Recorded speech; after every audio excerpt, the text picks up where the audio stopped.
pero no sabía que estaba peleando en contra de Dios. Hay gente que no sabe que está peleando en contra de Dios.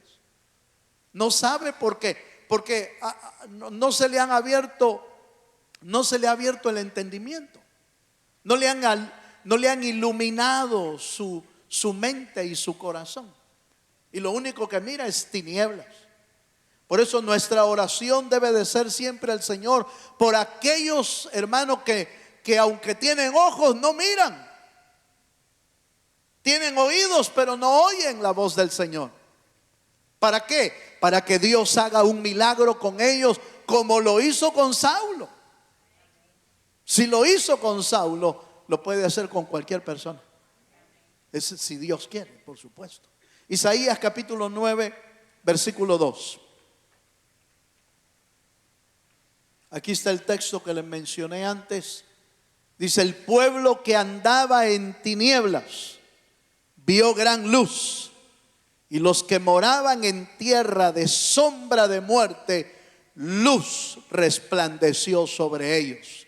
De estos que el profeta Isaías declara en su libro, de esos éramos nosotros, hermanos. Nosotros éramos un pueblo en tinieblas. Nosotros éramos hombres y mujeres en tinieblas. No mirábamos nada, pero nos resplandeció la luz de Jesucristo. Bienaventurados a los que les resplandece la luz de Jesús, porque entonces no andarán en tinieblas nunca más. Las tinieblas que habla la Biblia ahí en Isaías no son tinieblas de la noche, no es la oscuridad de la noche. Está hablando de las tinieblas espirituales, en las que el diablo, hermano, hunde a las personas para que no vean la luz de la salvación. Hay tantas formas que el enemigo usa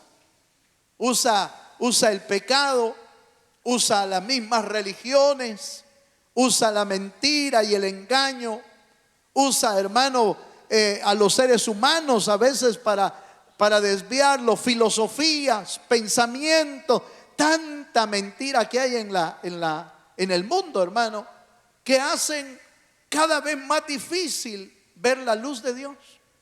Entre tanta tiniebla, ver una luz cuesta. Por eso cualquiera de nosotros diría: entonces, hermano, ¿cómo hacen los hombres para encontrar esa luz? Es que no es que el hombre encuentre la luz, es que la luz nos encuentre a nosotros. No es que el hombre haga algo para encontrarse con Dios. No, Él vino a buscar y a salvar lo que se había perdido. Muchas veces nosotros usamos la expresión: desde el día que encontré al Señor. No, si el Señor no estaba perdido. Los perdidos éramos nosotros. A quien nos encontraron fue a nosotros. Y se cumple la escritura: Él vino a buscar y a salvar lo que se había perdido. Nosotros éramos los perdidos. De tal manera que bien decimos, sabiamente y verdaderamente hacemos bien cuando decimos: Dios me encontró, porque yo estaba perdido. Yo andaba en tinieblas, pero la luz de Jesucristo me resplandeció. La luz de Dios nos habla, hermano, nos habla de salvación, porque estábamos hundidos en tinieblas. Leo un versículo más hablando de la luz y cómo el Señor ha usado la luz no solamente para salvar, sino hasta para guiar también. Hechos 12, versículo 7.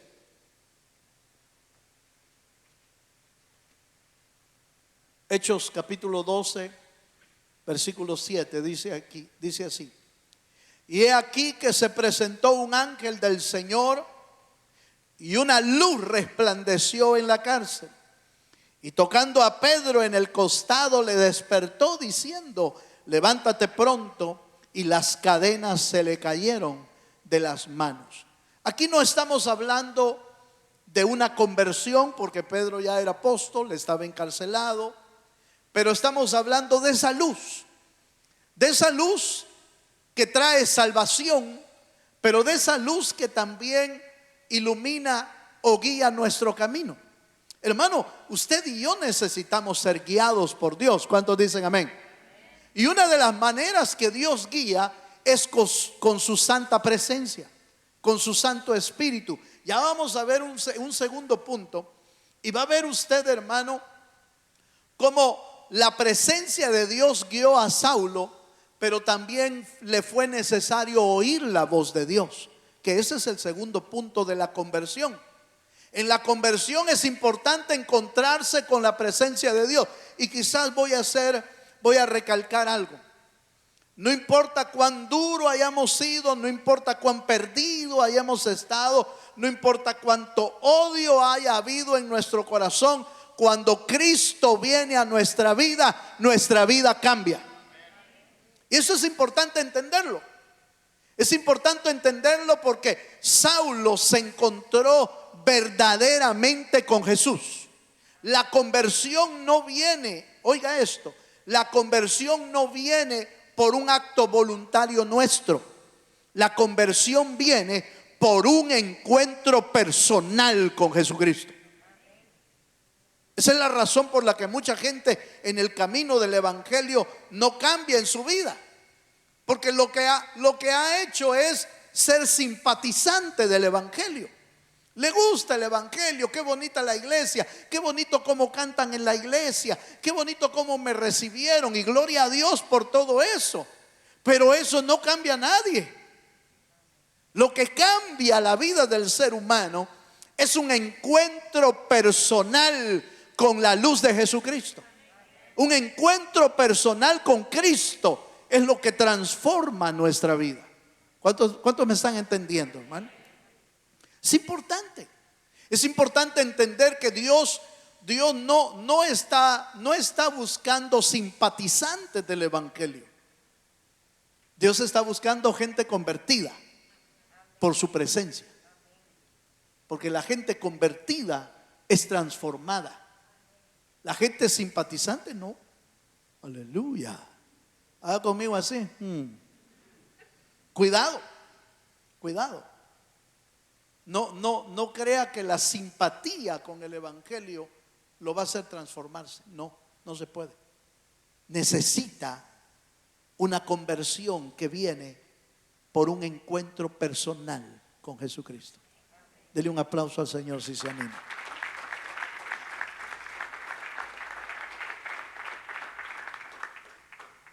Bueno, pero veamos un segundo punto de la conversión.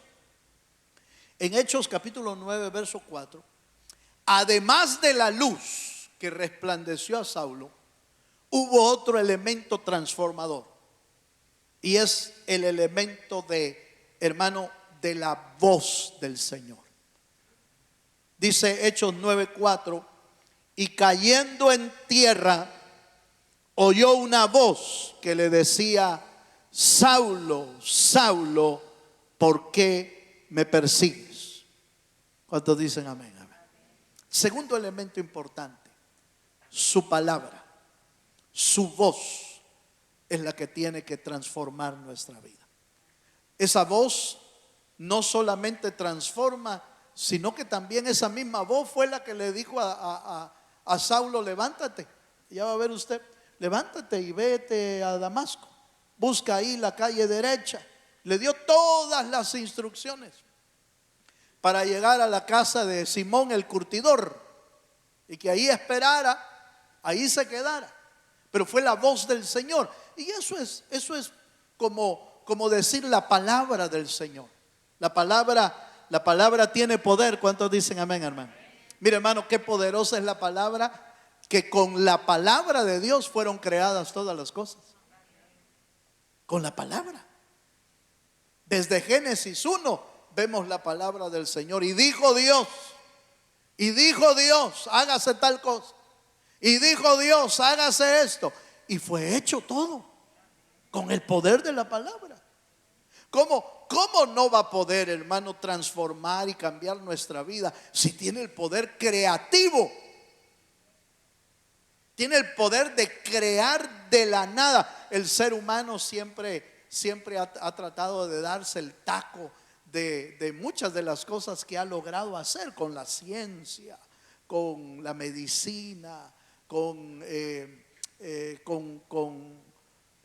las construcciones, la arquitectura.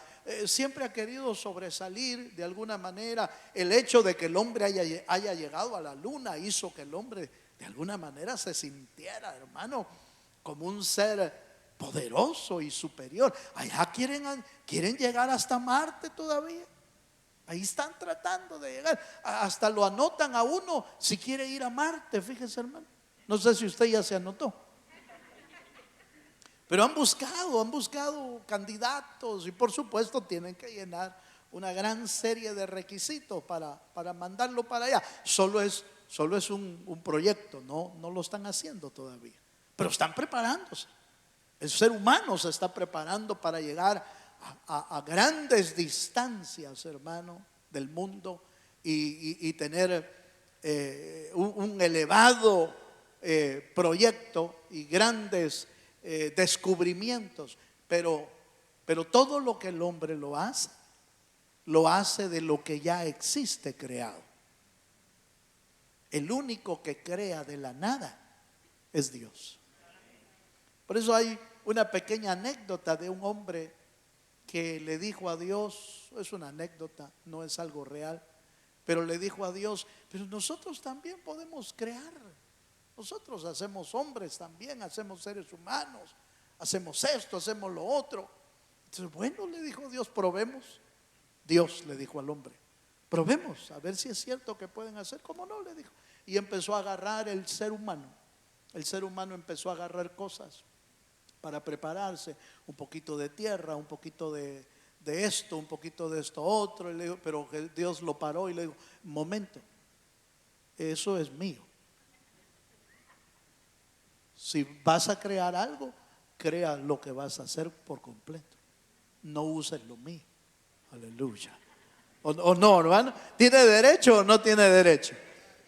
El hombre puede crear o puede hacer cosas de lo que ya existe, pero solo Dios crea de la nada. Hágase el cielo y la tierra y fue creado. Dele un aplauso al Dios de los cielos. ¿Cómo no podrá esa voz y esa palabra no podrá transformar y cambiar nuestras vidas? Lo hizo con Saulo. Pero oiga este pasaje, por favor. Apocalipsis capítulo 1, vamos a ver, versículo 10.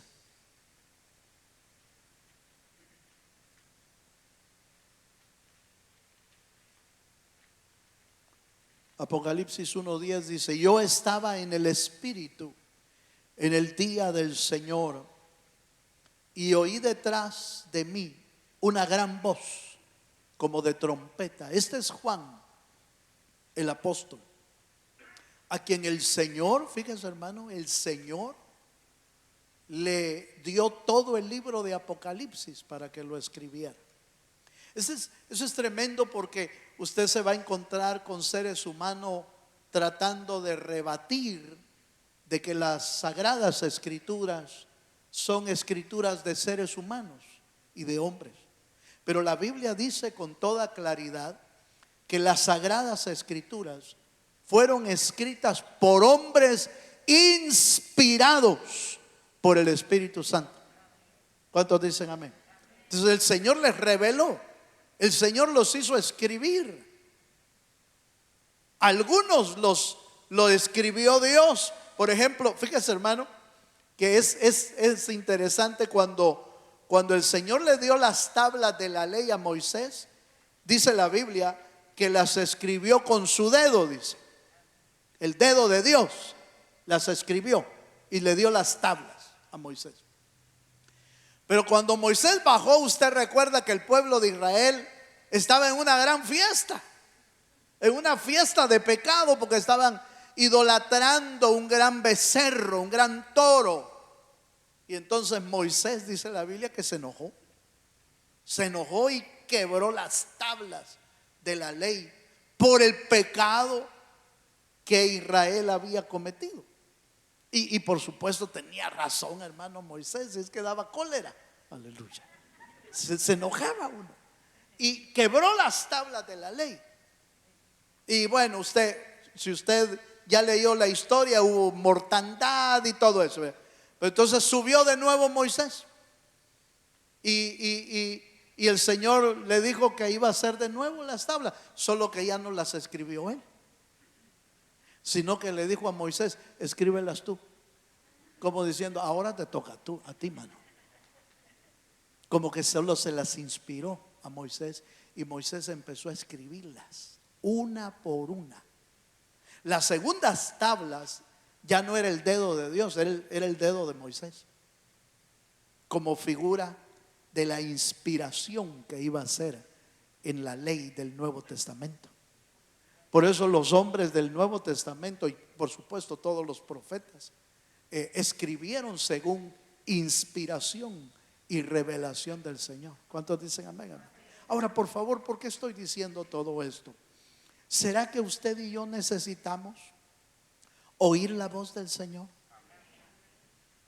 Alguien me preguntó un día: hermano, ¿y cómo hago para que Dios me hable y me hable y me hable? Y entonces le dije: pues lea y lea y lea la Escritura. Aleluya, ¿verdad? Porque ahí está su palabra. ¿Cuántos creen que la Biblia es la palabra del Dios de los cielos? Pues hay que leerla. Denle un aplauso al Señor. Hay que leerla. Por supuesto que yo entendí lo que me estaba diciendo. Él quería oír la voz de Dios, quería oír la voz del Señor así, audible. Porque ¿cuántos creen que Dios habla? Dios habla. Pero no vaya a creer usted, hermano, que le empieza a hablar a uno, lero. No, hombre. Si a veces es una palabra la que dice. Una palabra, dos palabras. Entonces, y es muy extraño que Dios le hable a uno directamente, aunque lo puede hacer. Porque Dios es el mismo de ayer, de hoy y por los siglos de los siglos. Sigue siendo el mismo. Pero en realidad a veces solo es una palabra la que le da a uno, dos palabras. Y a veces muy escaso. ¿Por qué? ¿Por qué no nos habla ahora como antes lo hablaba? Si es que ya dejó escrito todo el libro. Dejó 66 libros escritos, hermano. Y lo hizo así, ¿sabe por qué? Lo hizo así porque sabe lo difícil que es para el ser humano aprender a oír al Señor. Por tantas cosas en nuestra vida, por el pecado, por nuestras hermanos carreras en la vida. No nos da tiempo, nunca tenemos tiempo para oír la voz del Señor. No es que Dios no hable, es que nosotros estamos a veces tan turbados con tanta cosa en nuestra vida que Dios no nos puede hablar de esa manera. Hasta cuando oramos, mire, haga la prueba. Haga la prueba esta. Cuando usted ha orado, después de todo lo que oró, ¿terminó dándole un espacio para que le hable Dios? Aleluya. O terminó, dice: y bueno, Señor, y ya te dejo pues, porque ya me voy a dormir. Dios, gracias, Señor, por permitirme. Y pum, de acostarse pues. ¿A qué hora le dejó tiempo para que él hable? Si en realidad la oración no es un monólogo, la oración es un diálogo con Dios. Eso debería de ser un diálogo con Dios, dejando espacios para que el Señor pueda hablar a nuestro corazón, espacios para oír la voz del Señor. Pero hasta nuestras oraciones a veces van volando, hermano, volando. Hasta ya tenemos el cassette pregrabado. Solo le damos play.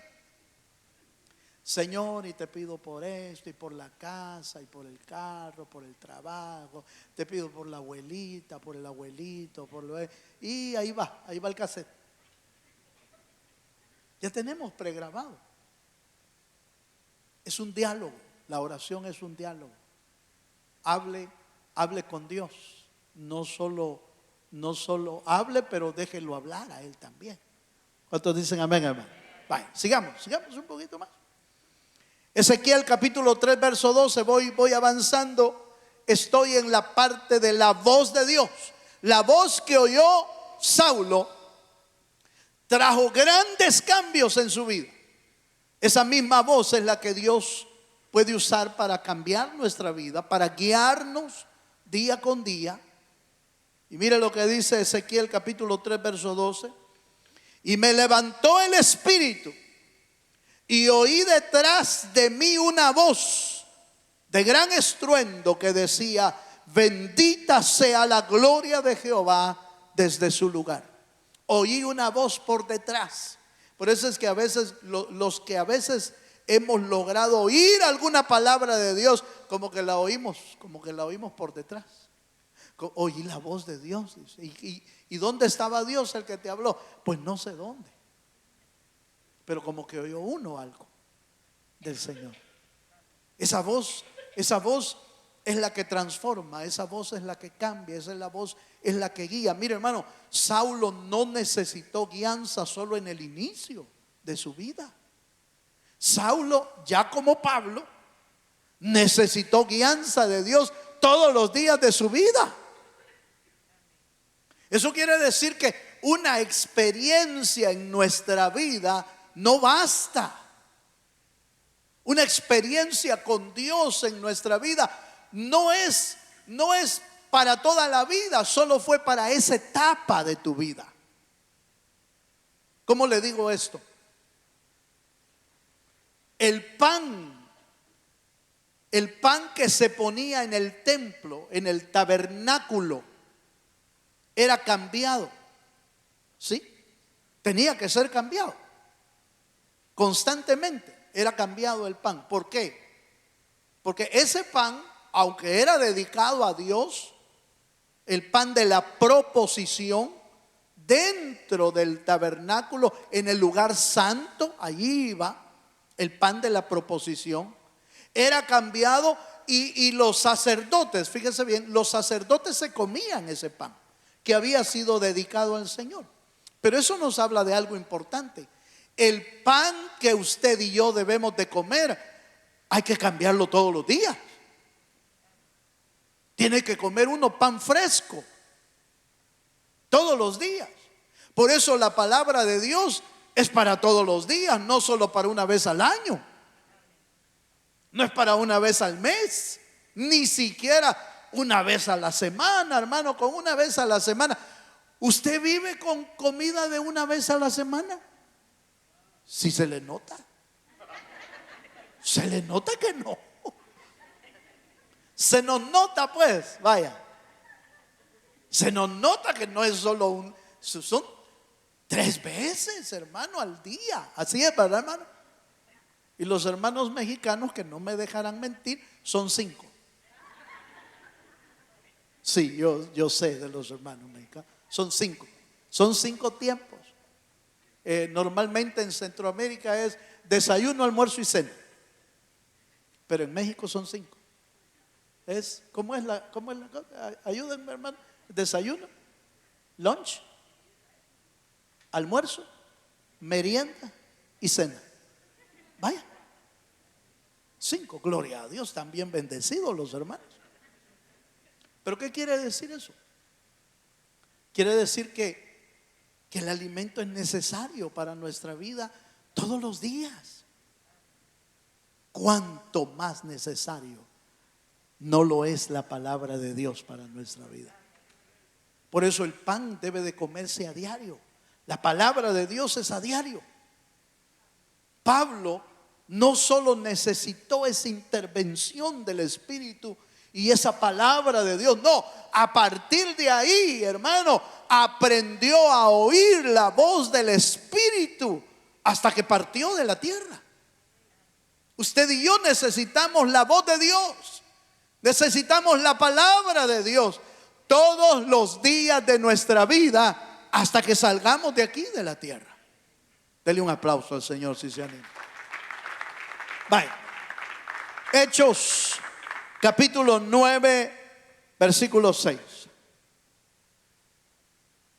Aquí está de nuevo esa Este pasaje, Hechos 9:6, dice: él, hablando de Saulo, temblando y temeroso, dijo: Señor, ¿qué quieres que yo haga? Y el Señor le dijo: levántate, entra en la ciudad y se te dirá lo que debes hacer. Aquí hay otro elemento importante. Aquí es la voz del Señor siempre obrando, pero ahora dirigiéndolo al propósito del servicio y del trabajo que él tenía que hacer. Ahora lo levantan, lo meten a la ciudad, todavía sin decirle qué es lo que va a hacer. Todavía no le han dicho qué va a hacer, pero ya la voz de Dios lo está guiando.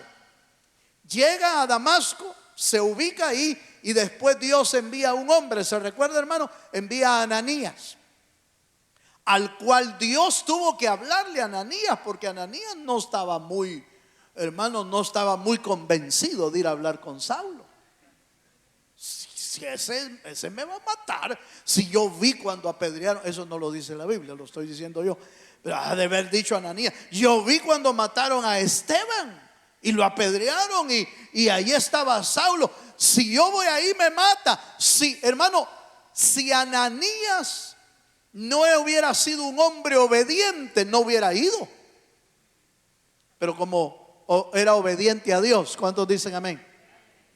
Porque el hombre al que iba a ir a visitar, Saulo, era un hombre que iba a ser un instrumento poderoso en las manos de Dios.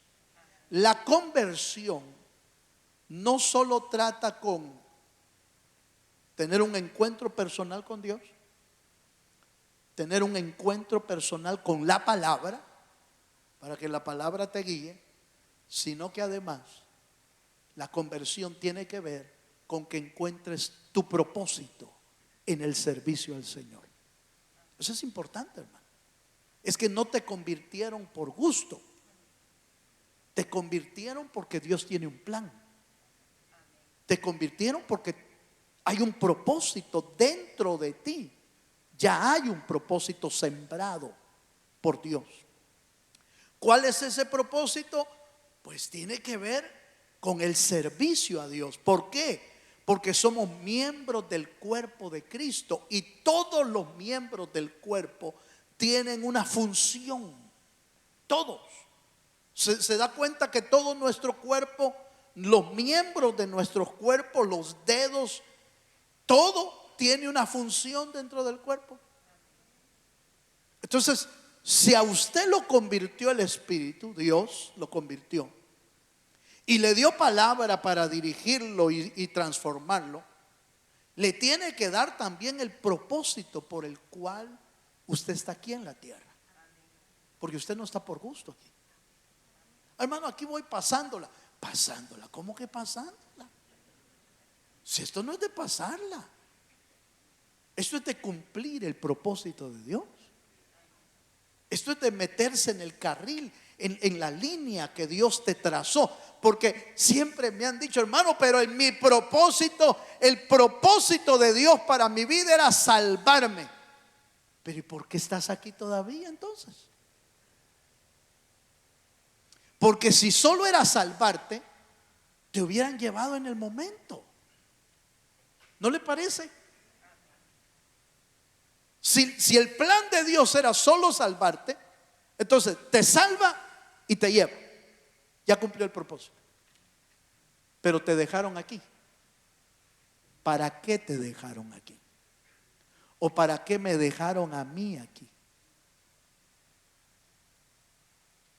El doctor Ulises Ábrego, que nos visitó en creo que el año pasado, no recuerdo cuándo, estuvo con nosotros en un congreso aquí o en alguna actividad, y él nos mencionó cómo le había llevado o cómo le había tocado en el año 2020, en el tiempo de la pandemia. Él como médico, con unas mascarillas que a veces funcionaban, a veces no funcionaban, y a veces sin tener el espacio como para ponérsela, no ponérsela, atendiendo gente que le tosía en la cara y esto y lo otro. Y usted y yo somos, hermano, testigos de muchas personas que amábamos o que apreciábamos y que tuvieron que partir con el Señor. Muchas personas creyentes partieron con el Señor. Y alguno diría: hermano, es que el Señor se lo llevó a saber por malo. No, hermano, si muchos de ellos eran santos y bien consagrados, algunos, muchos de ellos bien consagrados con el Señor. Y el doctor nos decía: miren, si el Señor nos dejó aquí, es porque todavía tenemos algo que hacer. Algo tenemos que hacer aquí. Si usted y yo logramos pasar esa etapa de pandemia y otras cosas que hemos logrado pasar, a veces han sido enfermedades, a veces han sido accidentes, a veces han sido a saber qué cosas, hermano, que hemos logrado superar. No las hemos superado por nuestra valentía o por nuestra inteligencia. No, Dios nos dejó aquí todavía. ¿Para qué? ¿Para qué nos dejaron aquí? Para cumplir un propósito, para cumplir un trabajo, un servicio. Para eso lo dejaron a Saulo. Yo quiero que usted reflexione, por favor, hermano, porque si usted tiene la idea de que solo estamos aquí para pasarla, está muy, pero muy, pero muy equivocado. Porque en el día que usted y yo estemos delante del Señor, vamos a dar cuentas. No estoy hablando de salvación. No estoy hablando de que ¿qué le puedo decir? De que nos va a quitar el Señor la salvación, porque Dios no quita la salvación a nadie. La salvación es gratuita. Pero cuando lleguemos allá, la Biblia dice que nos van a revisar todas las obras que hicimos estando en el cuerpo. Y a algunos Dios les dirá: buen siervo, ¿cómo dice? Buen siervo fiel. En lo poco fuiste fiel, en lo mucho te pondré. Entra al gozo de tu Señor. Si usted y yo partiéramos hoy, déjeme terminar con esto, un poco asustarlo. Si usted y yo partiéramos hoy, ¿podría el Señor decirnos: buen siervo fiel? ¿Podría el Señor decirnos: buen siervo fiel? Fuiste fiel en lo poco que te dejé haciendo ahí en Houston. En lo poco que te dejé haciendo ahí, has sido fiel. ¿Podría el Señor decirlo? Póngase de pie, por favor.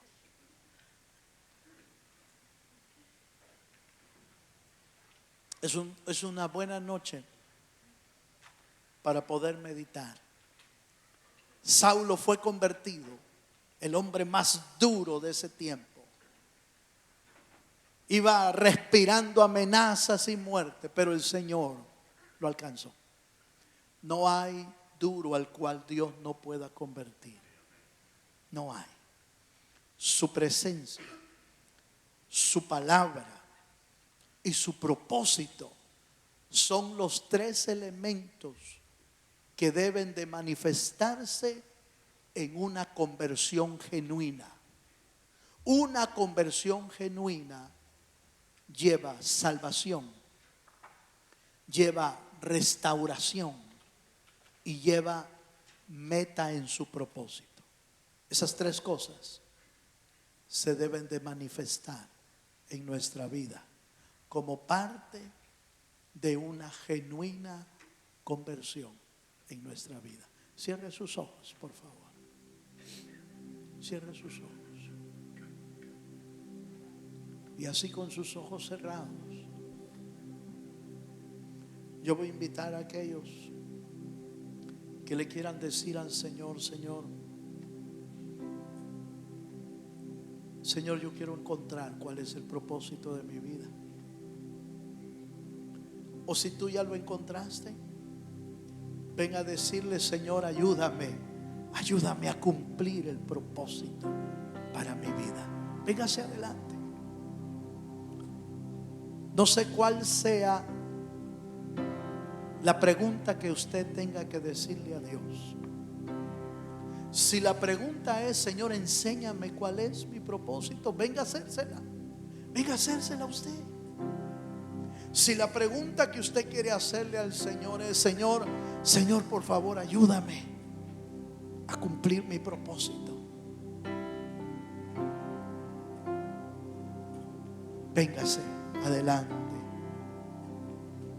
a decírselo usted personalmente a Dios, porque Dios habla.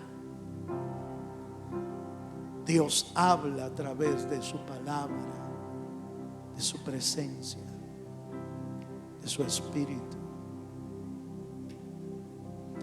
Aleluya. Levanta tus manos al cielo esta noche. Levante sus manos. Levante su corazón al Señor. Oh, te adoramos, te bendecimos, Señor. Padre, venimos delante de tu presencia. Venimos delante de tu rostro, Señor, a rogarte que muestres tu propósito a la vida de cada uno de los que han sido iluminados por tu luz. Muestra tu propósito en su vida. Y en aquellos que tenemos claro el propósito, Señor, ayúdanos a terminarlo. Como Pablo decía, Pablo pedía: Señor, que yo pueda terminar con gozo la carrera que tengo por delante. Pueda terminar tu carrera, Señor, la carrera que tú escogiste para mi vida, para la vida de tus hijos. Señor, auxílianos. Usa nuestra vida como un instrumento vivo. Usa nuestra vida como un instrumento que viene del Espíritu. Guíanos con tu presencia, con tu palabra. Guíanos como lo hiciste con Saulo.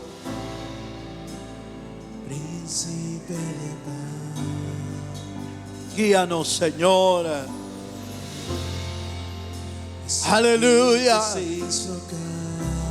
Sí, Señor.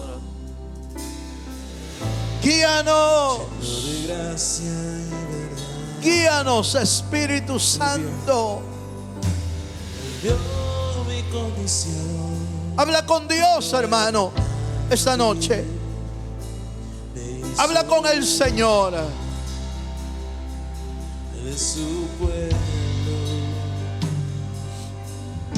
Aleluya.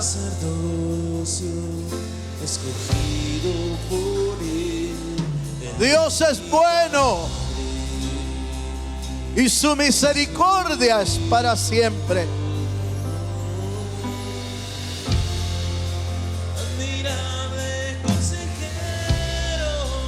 Aleluya.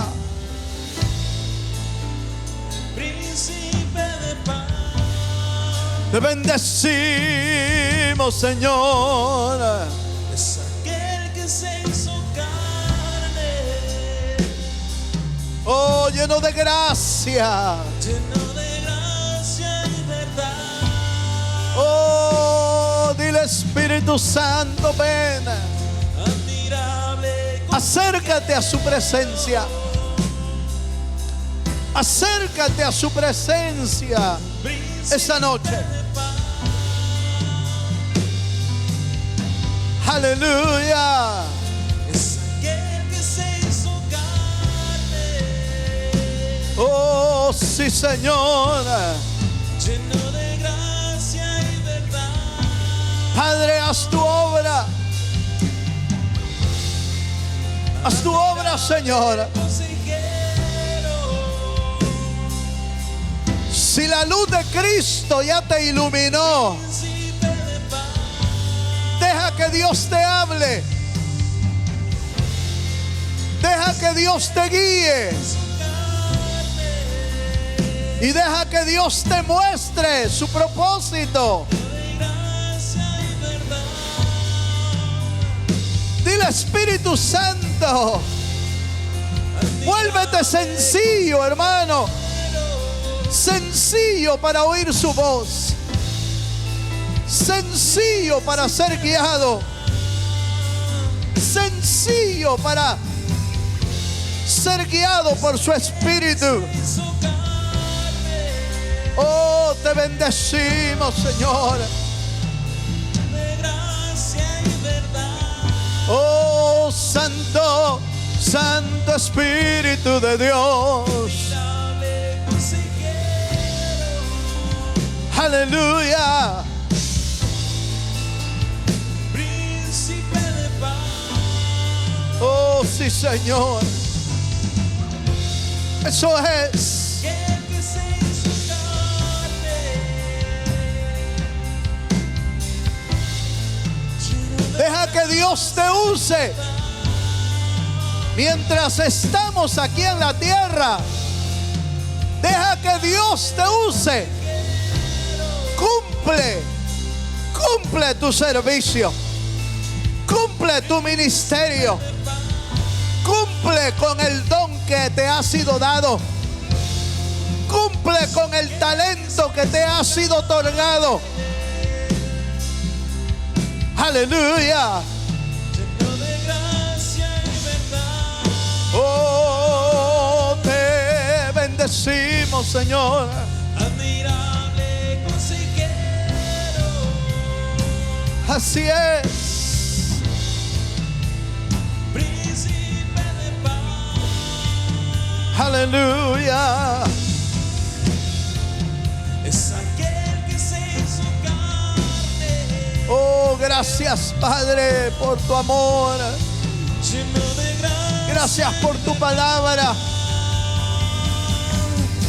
Oh, Se encarnó. te bendecimos.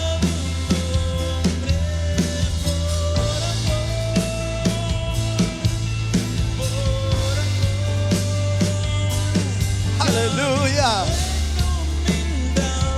Y en obediencia sufrió por amor.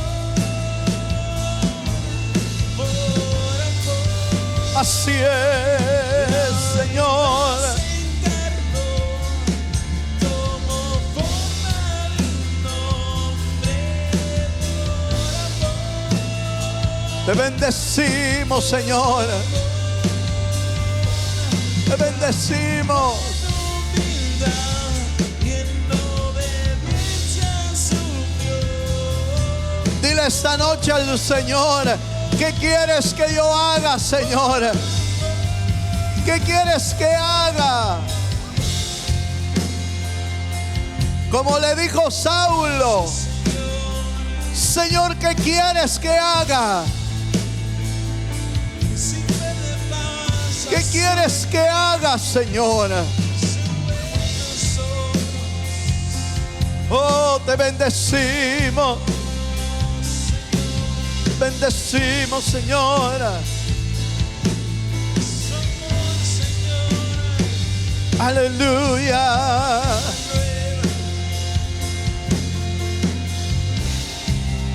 Eres tú, Señor. Sí, Señor.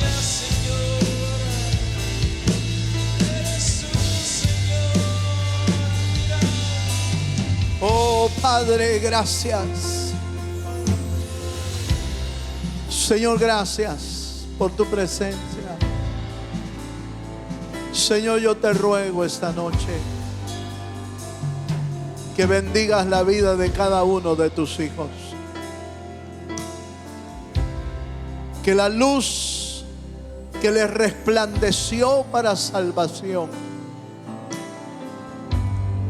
esa misma luz que es Cristo, les hable para guiarlos y para enseñarles cuál es el propósito de sus vidas. Señor, yo bendigo a tu pueblo para que podamos caminar de la misma manera que caminó el apóstol Saulo, después Pablo, un hombre de Dios, lleno de tu espíritu, con guianza de tu espíritu, y un instrumento para la gloria y la honra de tu nombre. Señor, que cada uno de los miembros de tu iglesia sea un instrumento en las manos del Dios vivo. En el nombre poderoso de Jesús. Gracias, Señor. Gracias por tu fidelidad. Gracias por tu amor.